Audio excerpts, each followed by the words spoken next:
वही एक बड़ी खबर, 10 से 12 किन्नरों ने आत्महत्या करने की कोशिश की है। मुंबई में 10 किन्नरों ने फिनाइल पी लिया है। सभी को राजाबाड़ी अस्पताल में भर्ती करवाया गया है। किन्नरों ने शारीरिक उत्पीड़न के डर से आत्महत्या की कोशिश की है।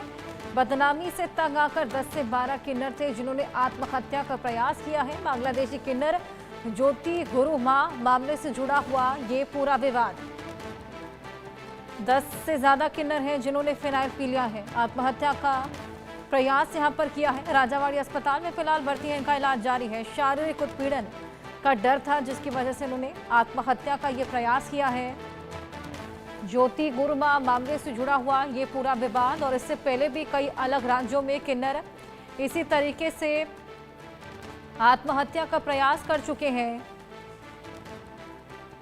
शारीरिक उत्पीड़न का डर इन्हें सताता है जिसकी वजह से ये प्रयास देखा गया है। इससे पहले इंदौर में भी किन्नरों ने आत्महत्या की कोशिश की थी और अब मुंबई में कुछ ऐसी ही घटना देखने को मिली है। इसी बीच आपको बताएं कि पुलिस भी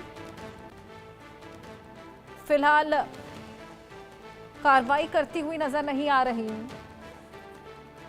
जिसकी वजह से और ज्यादा परेशानियां इनकी बढ़ती जा रही हैं। इससे पहले इंदौर में भी तमाम किन्नरों ने आत्महत्या का प्रयास किया था, और मुंबई में भी ये देखिए दो तस्वीरें, एक मुंबई की तस्वीर और एक इंदौर की तस्वीर। ये दो तस्वीरें साफ बयां कर रही हैं किस तरीके से परेशान ये तमाम किन्नर, जिनको बेहद ज़्यादा परेशानियां झेलनी पड़ रही हैं। आत्महत्या करने की कोशिशें ना केवल मुंबई में लेकिन इंदौर में भी देखने को मिली थी, और अगर उसी समय कोई स्ट्रिक्ट एक्शन लिया जाता तो शायद इसी तरीके का वाकया एक बार फिर सामने ना आता। मुंबई में ये 10 किन्नर, वहीं इंदौर में भी सुसाइड की कोशिश की गई थी।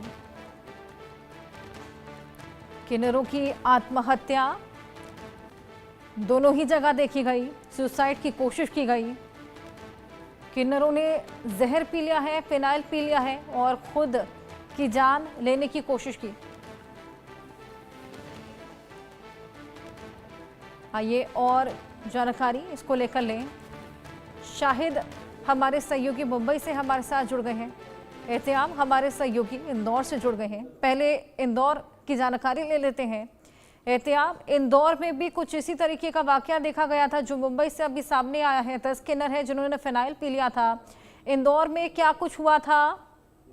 देखिए हर्षा, जहां तक इंदौर की घटना की बात की जाती है तो इंदौर की घटना 15 अक्टूबर बुधवार के दिन हुई थी, जब इंदौर में 24 किन्नरों ने एक साथ फिनाइल पी लिया था। फिनाइल पीने के बाद में कमरे के सीसीटीवी फुटेजेस सामने आए थे। पुलिस तुरंत एक्शन में आई थी। प्रशासन ने उन्हें सभी को सरकारी अस्पताल भेजा, जहां सभी खतरे से बाहर बताए गए। जाहिर सी बात है, इस बात को लेकर लगातार ये कहा जाए कि पूरे शहर के अंदर हड़कंप मच गया था। प्रशासन अलर्ट पे था, शासन अलर्ट पे था। इसके पीछे की जो वजह सामने आई थी वो दरअसल में इंदौर में दो किन्नरों के गुट है। एक नंदलालपुरा क्षेत्र का गुट है और एक एमारटेन क्षेत्र का गुट है। दोनों ही के बीच में वर्चस्व और नेक मांगने के मामले के अंदर काफी समय से, तकरीबन 6 महीने साल भर से उनकी लड़ाइयां चल रही थी। कई बार किन्नरों पे आपसी विवाद हुए जिसमें हमला किया गया।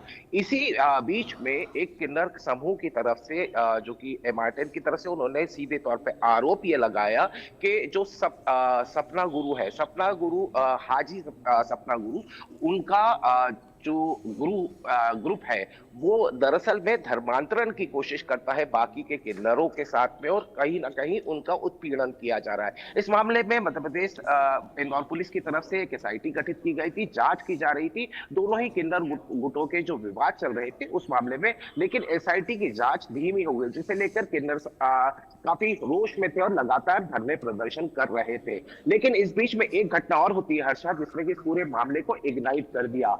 तथाकथित दो पत्रकार और एक राजा हाशमी नाम का व्यक्ति एक किन्नर के साथ में दुष्कर्म करता है, उसे ब्लैकमेल करता है, उससे एक्सटॉर्शन लेता है, जिसे लेकर किन्नरों का समूह नाराज हो गया और सीधे तौर के ऊपर पुलिस के ऊपर उन्हें गिरफ्तार नहीं करने का आरोप लगाते हुए प्रदर्शन किया। उसी के बीच में ये घटना होती है जब ये किन्नर एक साथ 24 किन्नर जो है वो फिनाइल पी लेते हैं। मामले ने तूल पकड़ा। तमाम प्रदेश के ये कहा जाए देश भर से अलग अलग क्षेत्रों से किन्नर इंदौर पहुंचे। के इंदौर में पहुंचने के बाद में जबरदस्त विरोध सामने देखने को मिला, जिसमें आरोप कहीं ना कहीं इस बात के भी लगाए जा रहे थे कि किन्नरों के अंदर जैसा कि माना जाता है कि किसी तरह का धर्म भेदभाव या जातिवाद नहीं होता, लेकिन यहाँ आरोप संगीन लगे थे कि कहीं ना कहीं धर्मांतरण की कोशिश की जा रही थी हाजी सपना किन्नर के द्वारा। और इस बात को लेकर ये कहा जाए कि राजनीति भी गर्म हुई और कहीं ना कहीं इस मामले को लेकर पूरे शहर के अंदर फिजा बदलती भी नजर आई। किन्नरों के महामंडलेश्वर लक्ष्मी नारायण त्रिपाठी इंदौर पहुंचे। उन्होंने सीधे तौर के ऊपर ये कहा जाए दोनों गुटों से बात की। इस मामले के अंदर कंसेंसस कुछ हद तक बनते हुए नजर आए और इन कंसेंसस के बेसिस के ऊपर एसआईटी का गठन के बाद में जो जांच है उसे तेज किया गया। हालांकि जो तीनों आरोपी हैं, जिसमें कि दो तथाकथित सोशल मीडिया के प्लेटफॉर्म और राजा हाशमी नाम के व्यक्ति, ये अभी तक फिलहाल पुलिस की गिरफ्त में नहीं आए। 10,000 रुपए का इनाम इनके ऊपर घोषित किया गया है। तो वहीं हाजी सपना को गिरफ्तार किया जा चुका है, जो कि किन्नरों के दूसरे गुट से बिलोंग करती थी और उसके ऊपर आरोप थे कि वो धर्मांतरण की भी कोशिश करती थी, टॉर्चर करती थी बाकी के किन्नरों के साथ में। निश्चित रूप से ये कहा जाए कि ये विवाद लगातार बढ़ रहा है। अब इस मामले के अंदर कहीं ना कहीं मुंबई से जिस तरीके की घटना सामने आई है कि 10 किन्नरों ने एक साथ सामूहिक आत्महत्या का प्रयास किया है, तो इसके जो तार है वो कहां तक अभी तक फिलहाल इस मामले के अंदर सूचना नहीं आई है। लेकिन किन्नरों के लगातार इस तरीके के जो एक्शन देखने को मिल रहे हैं, कहीं ना कहीं ये कहा जाए चिंताजनक विषय की तरफ इशारा कर रहे हैं। बिल्कुल बिल्कुल एहतियात। मुंबई में क्या फिलहाल चल रहा है, आइए इसको लेकर भी अपडेट ले। शाहिद, क्या चल रहा है इस पूरे मामले में, किस तरीके से कार्रवाई आगे बढ़ रही है और फिलहाल किन्नरों की क्या हाल? देखिए, एहतियाब ने जो बताया है, यहाँ का मामला और वहाँ का मामला पूरी तरह से अलग है। वहाँ जो इंटरनल इनके डिस्प्यूट को लेकर उन्होंने जानकारी दी है और सारी बातें तफसील से बताई हैं, लेकिन मुंबई में असल में मामला थोड़ा इसके अलग है। दरअसल मुंबई में जो है एक किन्नर की गिरफ्तारी होती है, जिसमें से वो 30 साल से भारत में रह रही है और वो बांग्लादेशी है।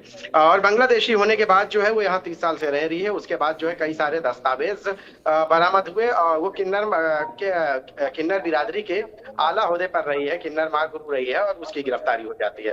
बाद में पता चलता है कि वो बांग्लादेशी रहती है। उसके पास 100 से ज्यादा दस्तावेज मिलते हैं, जिसमें से बुनियादी दस्तावेज में आधार और पैन कार्ड और दूसरे जो दस्तावेज है वो सब कुछ उसके पास मौजूद थे। मतलब कि हम हर्षा किसी भी एंगल से ये नहीं कह सकते कि वो भारतीय नहीं है। लेकिन तफ्तीश हुई और तफ्तीश में अहम खुलासा हुआ है कि जैसे आम लोग जो है बांग्लादेशी भारत में प्रवेश करते हैं, तो बिल्कुल उसी तरह से किन्नर भी जो है भारत का रुख कर रहे हैं। अब इसके बाद होता क्या है कि अभी कहानी में नया ट्विस्ट कब आता है कि जब ये गिरफ्तारी होती है तो उसके बाद बाकी दूसरे किन्नरों को लेकर जो है ये आरोप लगाया गया कि भाई इनकी भी जांच हो और इन पर भी जो है ये सारी चीजें हो। अब जांच जब होती है तो जाहिर सी बात है कि जांच करने में पुलिस हर वो दस्तावेज मांगती है, हर वो सारी चीजें तलब करती है। तो यहाँ पे भी है ये सारी चीजें हुई, जिसके बाद ये इनका ऐसा कहना है ये सारे लोगों का कि वो दिमागी और मानसिक रूप से जो है बहुत परेशान हो गए थे। और परेशान होने के बाद जो है ये सारे लोगों ने फिनाइल पीकर जो है आत्महत्या करने की कोशिश की है। और जैसे ही जब ये सारी चीजें हुई हैं तो उसके बाद आनंद फानंद में इन सभी को राजावाड़ी हॉस्पिटल में भर्ती कराया गया। आपको मैं बता दूं हर्षा कि अभी भी जो लोग हैं वो अभी भी एडमिट है और इनकी तबीयत पहले से बेहतर बताई जा रही है और तबीयत में सुधार भी है। लेकिन डॉक्टर ये कह करके कि भाई कई लोगों के फिनाइल अंदर तक चला गया है पेट में, तो ये सब कुछ हो जाए उसके बाद ही इन्हें डिस्चार्ज किया जाएगा।